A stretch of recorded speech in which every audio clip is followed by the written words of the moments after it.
G'day and welcome to the Grow a Small Business Podcast. I'm your host, Troy Truen. Each week, we speak with an owner who has grown a business with 5 to 30 team members to something bigger. Diving into their numbers and unearthing the pain they've experienced, we explore what they did to overcome each barrier and what they would do differently from day one. Let's get into it. With $1,000, Tim started Flat Tummy Tea in Tasmania in mid-2013 with his wife Beck. 4 months later, he pitched to a business panel I sat on. Tim told the panel they had $14,000 in sales in its first 4 months, and he had quit his job that day to go all in. The business sells a tea to help 18 to 35-year-old women reduce bloating after repositioning sales of online tea from weight loss to a digestive product. Australia was their launch market, and the USA is now the majority of sales. The team really got into influencer marketing in late 2013, just before it took off, working with celebrities like the Kardashians, which has resulted in 1.7 million social followers today. Once proven, they doubled down on this marketing tactic, with 10 to 15 of their 20-person team just working with influencers to grow the brand and sales 700% year on year. After 2.5 years, they sold a Canadian company for $10 million, and now they focus on incubating other online businesses, launch, then sell them to the Canadian company that acquired their first business.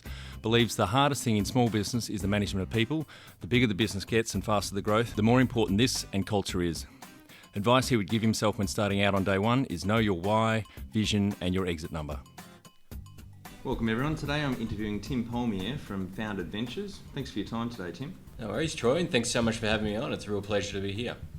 Let's start with how we know each other. Cool. I guess that went back to about 2013.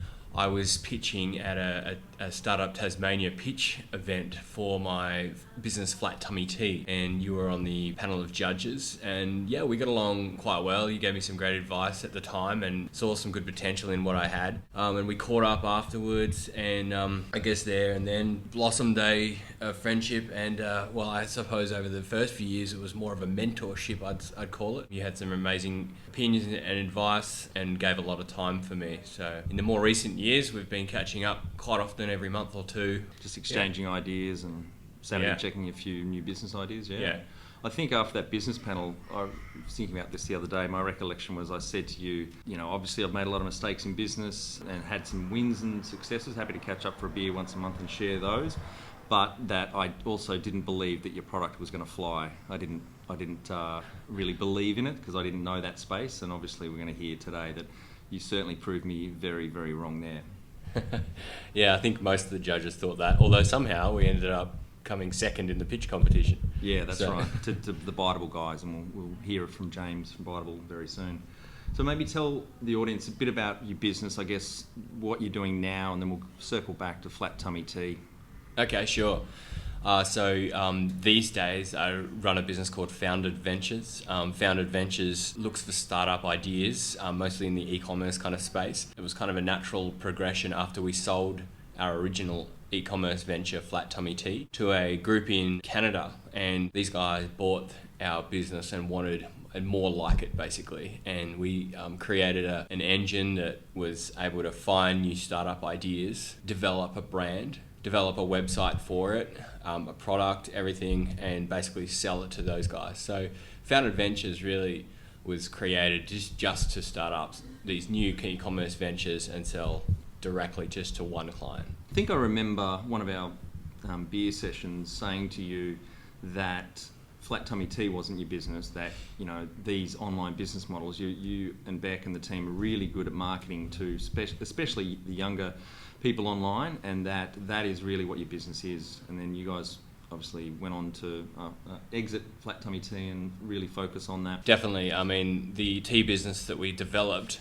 was a great business, but what we developed was an engine, and we can talk about it a little more, I'm sure we will, but it was mostly powered through the influencer marketing channels, and we developed some kind of unique IP within that, which you could apply other products to. So the company that bought us out had other products, had other brands, and they saw this as an opportunity to apply those brands to a new way of getting to consumers. So to leverage the IP that you guys had built up and really accelerate their other online assets. Yeah, great. It was a good acquisition then. So maybe explain a little bit about then what Flat Tummy Tea does, what it sells, target market, etc. Sure, yeah. So Flat Tummy Tea was it's a herbal tea detox. It's a program that sells for about $50 per month, or yeah. It's a tea program that's targeting bloating and digestion for women that mostly around 18 to 35. It originally started in Australia, and the way we marketed it ended up mostly being in the US. And it's a typical e-commerce brand that is online only with outsourced manufacturing and a team behind it that's mostly basically our marketing engine. right? So you delegated or contracted out the manufacturing and logistics, so you weren't really buried down with that noise or distraction, and you really went hard on the marketing, particularly, well, really just all online marketing, wasn't it? Yeah, that's it. It's great, very smart. And can you share some key numbers to give the audience a bit of an idea on the growth of the business and the size? Yeah, sure. So we started this, from the garage, and, in the first sort of 6 months, it was kind of slow going, but we hit this influencer marketing channel, and it was really early days. But once we hit that and we found a channel that we could double down on, it accelerated our growth, and we exited the business after about 2.5-3 years. In those 2.5-3 years, the business grew by 700% year on year. Wow, fantastic. Yeah, to throw a couple of numbers, I'm sort of not at liberty to quote the sales figures over those years, but I can definitely tell you about some other numbers that probably indicates that. Yeah. One of the key ones is that, we sold the business for $10 million. That's public knowledge. Yep. Great. Well done. Thank you. The Instagram following, which was, a direct reflection on all the influencer marketing we were doing. When we sold, we probably had around 1 million followers on Instagram, and these days it's about 1.7 million followers. We had, a team of around 20 staff, all mostly based in Australia when we had it. About 10 or 15 of those were full-time just working in this influencer marketing engine. Wow. Hundreds of thousands of customers, mostly in the US. At one point we were selling, we had days of selling 1,000 products a day. Yep, right. Yeah, I think from memory, it was late 2013, I think October was that business panel. And I think it's okay to share that number, but revenue around then was only 10 or 14,000? Yeah, that's right. I think in my pitch I said to you, it's been 4 months. Hadn't you and Beck just quit your jobs that day? Yeah, no, I think it was myself that had quit. Beck was still working, but in my pitch I said it's been 4 months. We turned over $14,000, and I've quit my job and I'm going all in. And that's when my head started shaking, going, what's going on here? Understandably looking back, but I thought I was onto a winner. Well, obviously, clearly you were with those numbers you've just spouted there. Any other numbers you can share on growth? That's phenomenal. Yeah. That main one, that 700% year on year, was a key one. We had a very strong net profit margin in this, so we never needed to raise money. We started this super lean. Great, and I think you touched on it before, but you really hit the influencer marketing just as that kind of marketing method was taking off. And you guys really dived deep into that and leveraged that new type of marketing. Yeah, definitely. This was back in the day when influencer marketing wasn't really a thing. 2013, there was a little bit of it going on, but there was certainly no platforms for influencer marketing, and a platform like Tribe that is heavily used these days. Back then, people weren't really even aware at the idea of you could pay an influencer to promote your product. This is typical referral marketing. Has been happening for centuries. We had an inkling, and when we started this business, we had an inkling that this social media thing was going to be the go. We had an inkling that we could get product out to some of these influencer types, and when we started, we just sent packets of tea in exchange for a promotion, which proved really difficult. We might get an influencer with 5,000 followers to promote us, and we saw a small little maybe a sale or two out of that. But it was really this light bulb moment when we got this influencer with 100,000 followers, and she was highly engaging, and we finally convinced her to promote us. And she was this health expert, health influencer, and she promoted our tea. And I remember driving up to Launceston at the time in Tasmania, and I remember just getting 17 orders within the first hour after she promoted. Wow, yeah, right. Did you pay her for that, or that was just the free sample? Wow. No, so that was free. Yeah. And but that was the light bulb moment when we said, wow, like there's so much power here. Yeah. How do we get more of these types though? Because it was really difficult to convince someone with 100,000 followers. Yes. And that's when we said, the light bulb moment, what if we pay them? What if we incentivize them? And from then on, that was a few months into the business. From then on, that's when we saw the proper hockey stick growth and doubled down on that channel. Great. Now that's very smart. When you find something that works, as James McGregor at Bible told me years ago, test and kill off what's not working and then double down on what is. Do you know, it was actually James that told me the same thing. Okay. Yeah, he's a great friend to have and a great mentor as well. On the influencer, so we're early 2020 now, and I guess anyone listening to this would think, yeah, influencer, everyone's done it, but late 2013, early 2014, when you really got into this, that was really the Wild West of this type of marketing. You guys were really there at the start, weren't you? Yeah, that's it. Yeah, no, nobody really was paying influencers as far as we knew. It certainly wasn't articles on the topic. So yeah, we got in at a great time. Yeah. It was the cheapest you could find influencer marketing, and just as important, consumers weren't really aware of the commercial side of influencer marketing. So on two fronts, it worked really well. It was cheap and really effective. Yeah. And I guess the public are a lot more aware of influencer marketing now that it's a paid role. Are there any big names that you're able to share that are, that public knowledge that have worked with Flat Tummy Tea? Yes, influencer marketing as an industry is huge. It's bigger than it's ever been. There's more brands spending millions of dollars on this every day, and it's still effective. It can still work for you, especially in certain little categories. Like, I'm still super interested in categories like the mums.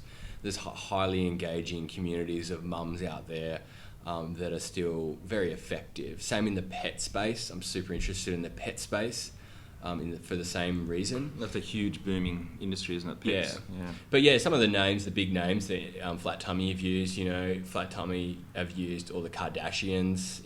These are the kind of types that charge literally hundreds of thousands of dollars for one quick promotion. It's a different style of influencer marketing that, it's often about the extra credibility and the celebrity kind of endorsement factor you're getting out of it. Certainly influencer marketing is not that expensive normally, but yeah, Flat Tummy has effectively being able to build up to that. Our bread and butter influencer had about 200,000 followers back in the day, and you might have paid $100-200 for a post for that sort of wow thing. That's very cost effective. Yeah, these days you would be hard to find that kind of pricing, and the effectiveness has changed obviously with the Instagram algorithm changing. But let's talk a little bit about Flat Tummy Tea starting out, Tim. So give us a bit of the background there, how it all came about. It started, actually Beck, my wife, and I started this, and Beck was using another product that was sort of similar to what we ended up developing.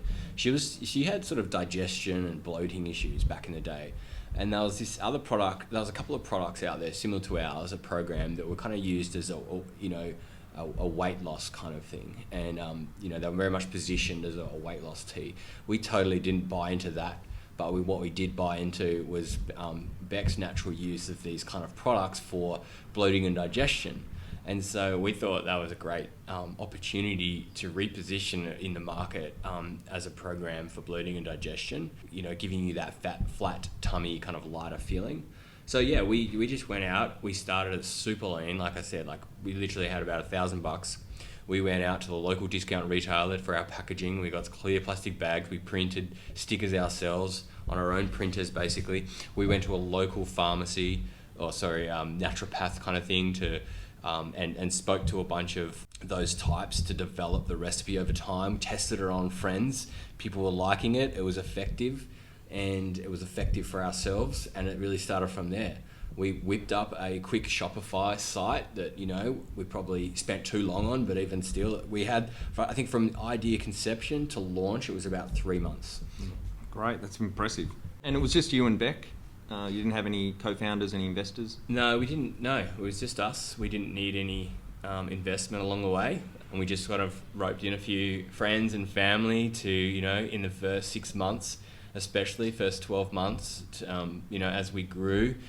We were packaging tea in our garage. We had this full production kind of line. It was really fun thinking back, bins of tea, and the house smelled amazing. And so, but those friends and family, though, they weren't investors, they were just in there helping out with the operations. That's right. Right, great. Just paid. So that's the next question, is how you funded the business. So you haven't taken on any investment, you haven't taken on any bank debt, you've just grown the whole thing organically. Yeah, from that's cash right. flow. Fantastic, well done. Can you outline one or more of the most stressful points in your small business growth journey so our audience can learn from it? We had a pretty good run, to be honest. I don't have the typical story of, I was down to my last dollar on my credit card. We were super blessed when it came to this startup. We were pretty conservative, and so we ran it pretty safe. And for that reason, I don't think we ran into too many stressful moments. Some of the worst things that I'd call stressful is when you had sort of flatlining growth. For us, that meant probably 3 or 4 months of no growth. That's definitely stressful. You're looking at like the longevity of the business going, can we afford to pay staff? Is this thing going downhill now? Was this thing just a fad sort of thing? Yeah. The biggest, most stressful point by far was in selling the business. Yeah, I was going to ask about that because we love hearing about the exiting stories. So maybe you expand on that, how that was stressful. It's super exciting. It's like a roller coaster of emotion. You're really high, and then things can change and it can go very low. You've got to be super careful during the time when you're exiting or when you're putting together a deal. The staff culture is super important to keep stable, as well as sales. Sales have got to be maintained, and while you're going through a due diligence process, like you've got so much work to do, legal front, reports to get through. There's actually a lot more than I thought. And all at the same time, it's like the most important to keep that staff culture and sales up. So there's a fair bit on your plate. Yeah, I was going to ask on that because I think about a year after we met, you and Beck moved to Fremantle in Western Australia, set up the office over there. So how transparent with the team were you about this approach to be acquired? Not super transparent for obvious reasons. You don't want to shock them. You've got to kind of make sure that people understand the process. You also don't want to get ahead of yourself, obviously, when you're just in negotiations, when you're just talking. The way we approached it as well, it was really critical to us that the team and the culture stayed strong. As part of the deal, we were to stay on in the business and run it. So the staff, very slowly got used to the idea of someone else was coming into the business. And the way we were able to position it, and the honest truth was, we were able to advance the growth of that business through this new buyer. They were able to, kind of inject new aggressive growth strategies that perhaps we wouldn't have even done ourselves, which gave staff more opportunities again for people to step up into new leadership roles. So, it worked pretty well. Oh, great. Fantastic. And anything you would do differently in that whole exit chapter? Not a whole lot, I'd got to say. And the buyer got a really good deal. So it was a really great mutual deal, and I think that's a key thing. You've really got to make sure that everyone's winning here. Okay, well, let's go to what areas in business you feel you had to work on the most to add the greatest value. I think it's largely about getting the right staff, getting those right players in the right seats, and really working towards a great culture. Yeah, those getting the A players on the bus, as Jim Collins talked about, and in the right seats. Definitely agree with that. And areas in our business, more specifically, it was the channel that we were able to really master, this influencer marketing stuff, double down on, become masters of it. That added massive value to our business. We didn't spread ourselves over lots of channels, which is kind of what I actually instinctively thought you kind of should do, to be eggs in many baskets. Instead, we kind of ended up drawing back on some of the other channels and just going hard at this because it was working. So would that have made recruitment hard in that role? Those people, you had a big part of your team working on the influencer marketing. Finding those good people to work on that, was that hard? Yes and no. You'd never find anyone that had any experience in influencer marketing. So that's what I mean. Like, you were right there at the start of this thing, so it would have been hard to find someone. Yes, and so what we did was we basically developed how the role should look. We kind of nailed what to do in influencer marketing, and the strategy we had was to find keen young marketers, and most of our staff in that role came out of university, straight out of a marketing degree. They're hungry, they're keen to prove themselves. It was a fun, exciting growth business to get into. So it actually fit perfectly just to get them in. Within a month or two, we had them trained up pretty well and they were being quite effective. What has been the biggest mind shift for you in your small business growth journey? One of the biggest things for me, I'm naturally reasonably conservative for an entrepreneur. And, trying to be a bit more aggressive has been a bit of a mindset shift that I've had to force upon myself. I like to play it reasonably safe and I need to constantly push myself to grow. I had good examples of this throughout the actual acquisition. I was forced to hit targets and get a bigger office and just spend more money and that sort of thing than I naturally would have liked to. But that pressure I saw actually really worked in the end. So yeah, a mindset shift. I think it comes naturally out of a business like this, coming out of Tasmania in Australia. You kind of have a bit of a small mindset in general. And so I think it's important just to be thinking bigger, being a little bit more aggressive naturally. Yeah, absolutely. And what's the number one habit you think a small business owner needs to develop and maintain? If you want to grow, you really need to work on the business, not in it. You need to focus on what's working and what's not, what your customers want, and how to better serve that need. And how much professional development did you invest in yourself? Back in the flat tummy days, I invested reasonably heavily into mentors and networking. That was sort of a real key thing for me. Yourself, Troy, was one of my key mentors, and another guy in a completely different category but years of experience, Peter Drucker, who was a great mentor as well. I found that mentors could teach you about their experience and just generally inspire you. So I did more of that. These days, professional development is more around, for me, I love podcasts, and I probably invest an hour a day or so into listening to podcasts and reading articles, daily emails, that sort of thing, to help inspire me and to keep me sharp, keep me learning. Jump over to growasmallbusiness.com and leave your details to get a short 2-minute email I send on Fridays to help small business owners like you become better leaders. I include some reading or professional development resources I've discovered in the last week. Great. And did you roll professional development out to the rest of your team and Flat Tummy too? I think it's no. The short answer is not really, because it was such a quick journey that we didn't really have time to look at that. Literally a couple of years. But yeah, no, I do think it's super important. And we've already covered mentors and coaches a little bit there. I've also found my experience having mentors myself are really helpful if you've got a bit of ego in a decision or a potential business idea. They're good because they can come to the table with no emotion, no attachment, and say what or how it is, how more of the reality is than maybe what you're blurring it with your emotions. So, anything else on mentors or coaches there you want to talk about? I think when you're doing a startup and in the early days, I think mentors and coaches, guys like yourself, Troy, and even myself these days, would love to give back. And so you can reach out to them, cold calls, emails, and often they'll be more than happy to have a coffee with you. I think that was actually some advice that you gave me early on. It was like, go and reach out to this guy and this guy and this guy. Yeah, I think I said to you, you'd be really surprised how open people are to give back and share. And I think I've put you on to, or suggested you go and approach 1kto from Bruny Island Cheese and Ben from Bulk Nutrients. Yeah, Ben I catch up with quite often these days. He was more than happy to catch up, and we were able to exchange lots of learnings over the years.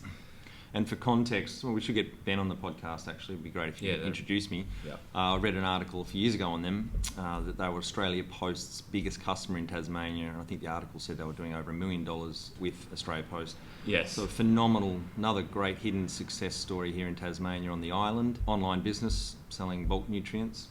All right, thanks, Tim. Let's finish with the final 5 questions. What do you think is the hardest thing in growing a small business? Well, I think for me, it's the management of people. Something that entrepreneurs sometimes don't naturally want to do. They want to be focusing on growing the business. That's certainly the case for me. All the fun stuff, the marketing, the brand, yeah. Exactly. And the bigger your team gets and the bigger culture you create, the more important that is. Yeah. It's also one of the most rewarding sides of the business. If you're managing the people well and they're really loving what they're doing, yes, then I think that makes going to work every morning even better. One of my sayings I made up, which is people are the hardest thing in small business particularly, And it's also where the value's at, because you can't grow a business, especially if you're going to grow it fast, on your own or just with a couple of people. You really need to leverage a team. Yeah. What's your favourite business book which has helped you the most? My medicine is podcasts and articles. Been a big fan. I also like doing the odd course, short course type thing. I've been a big fan of following Mark Ritson, he's a branding professor and real guru. He's a Harvard professor, is he? No, he was a professor at Melbourne University. That's there. right. But he's a consultant to some of the biggest brands in the world. He writes for Marketing Week. And he's another Tasmanian, isn't he? He is. Well, actually, no, he's from the UK, but he married a Tasmanian. He lives in Tasmania these days. Yep. But yeah, he's a globally recognised and successful marketer that I really enjoy. Highly recommend Googling Mark Ritson and following if you're into branding. Yeah, I'm a massive fan of branding and think it's a really crucial part of business. But yeah, other podcasts that I'm into, How I Built This, it's called. Yeah, I listened to that for the first time the other day. Mauser, one of the first business people I interviewed, put me onto that, and he sent me through the James Dyson cast, which was phenomenal, and the Patagonia cast as well. I'm not sure if you've heard those two. Really good. Yeah. Another one that's sort of similar is called My First Million. It's by The Hustle. Both of those podcasts are all about entrepreneurship, and they basically just feature founder stories, which I find super inspiring and, great for learning. Most of the time I'm listening to these, maybe it's on public transport on the way to work in the morning. You really inspire yourself in that short amount of time listening to these. Easy listening and features on founders that are normal people. Like these guys are people that are, went out there and they didn't quite know what they were doing probably on day one. But they ended up building amazing businesses. Sounds like us. Yeah. We talk about that in the Effective Team Member course about using that dead time or the idle time when you're in the car, on the bus or train, out running or cleaning the house was one of my favourites. I listen to a lot of audio books and podcasts, but everyone's got that time. It's whether they choose to use that to better themselves and put new ideas into their heads. One tool you would recommend to help grow a small business? On the back of that, it's got to be just podcasts. Yep. For me, there's so many tools out there, but if we're looking at the most effective tool for me that helps me grow a business right now, it's to be inspired and learn through other people and podcasts. Great. And final question, what would you tell yourself on day one of starting a small business? That's a good question. That is a really tough question. It is, and it's super important. I remember some great advice that yourself, Troy, gave me early on, and that is really, know your why, know what you're doing it for, and know your number. Make sure that you've got that vision of what you really want out of this, because it is really tough work, and you don't want to just get caught into it and end up down a pathway that you didn't actually want for your life. Yeah, and by knowing your number, you mean what number you're happy to exit with. I think I said to you at one point, you and Beck go and sit on a mountain and think about what that number is, because you can just blindly keep going, building your business when you've gone beyond the number that you're more than comfortable with, and maybe your passion's dying off for what you're actually doing. So if you don't have that financial metric, so you know what, we can actually walk away now, we can sell. So knowing that number helps that decision making, I think, become much easier. And the why is that great Simon Sinek TED Talk. It's one of the top 10 TED Talks ever viewed. So I think that's a really good video to start with. I watch that any time I'm going to spend substantial time on a project or a business, and make sure I answer that question myself, why I'm doing that. Absolutely. Great. Well, thank you very much for your time today, Tim. Really appreciate it. And I think the audience will get a lot out of what you've spoken about today, and we'll hope to have you on in the future, and maybe in another business success story. Thanks, Troy. Thanks so much for having me. With $1,000, Tim started Flat Tummy Tea in Tasmania in mid-2013 with his wife Beck. 4 months later, he pitched to a business panel I sat on. Tim told the panel they had $14,000 in sales in its first 4 months, and he had quit his job that day to go all in. The business sells a tea to help 18 to 35-year-old women reduce bloating after repositioning sales of online tea from weight loss to a digestive product. Australia was their launch market, and the USA is now the majority of sales. The team really got into influencer marketing in late 2013, just before it took off, working with celebrities like the Kardashians, which has resulted in 1.7 million social followers today. Once proven, they doubled down on this marketing tactic, with 10 to 15 of their 20-person team just working with influencers to grow the brand and sales 700% year on year. After 2.5 years, they sold Canadian company for $10 million, and now they focus on incubating other online businesses, launch, then sell them to the Canadian company that acquired their first business. Believes the hardest thing in small business is the management of people. The bigger the business gets and faster the growth, the more important this and culture is. Advice he would give himself when starting out on day one is know your why, vision, and your exit number.